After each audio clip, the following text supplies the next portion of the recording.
cet homme très pieux est tombé amoureux d'une femme chrétienne de confession. Toutes ces adorations qui sont derrière lui. Il voit cette femme et il tombe amoureux d'elle. Épris d'elle, amoureux d'elle, fou d'elle. Elle ne quitte plus son esprit. Dans ses adorations, il n'arrive plus à se concentrer. Il ne fait que penser à cette femme. Il prend son courage à deux mains, il va la voir et lui propose le mariage. Bien évidemment, pour le mariage, il faut qu'elle se convertisse à l'islam.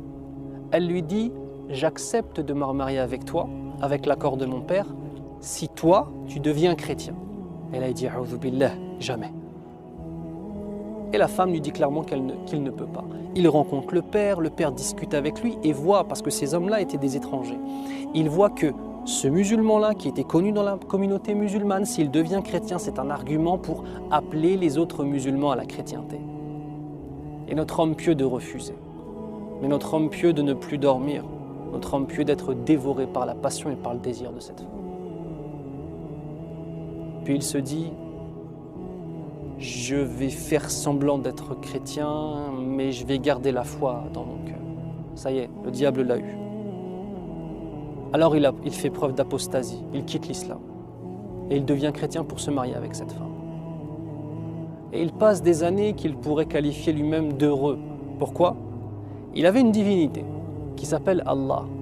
Et il a pris cette femme comme étant une divinité en dehors d'Allah, tout simplement. Parce que l'amour absolu, c'est celui qu'on donne à notre Seigneur. Et si l'amour d'une créature te fait quitter l'amour du Créateur et l'adoration du Créateur, c'est que cette créature, tu l'as pris comme divinité en dehors d'Allah.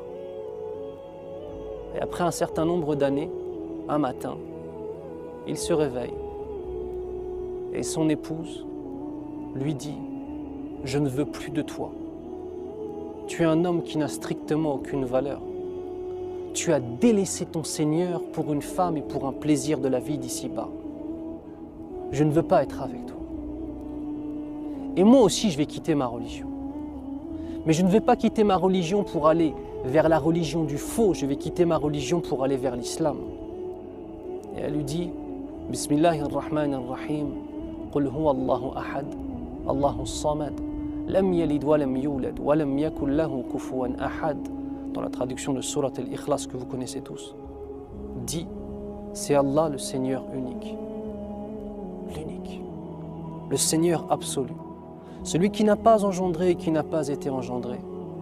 Et dont nul ne peut atteindre l'égalité et qui n'est égal à personne. Ashhadu an la ilaha illallah.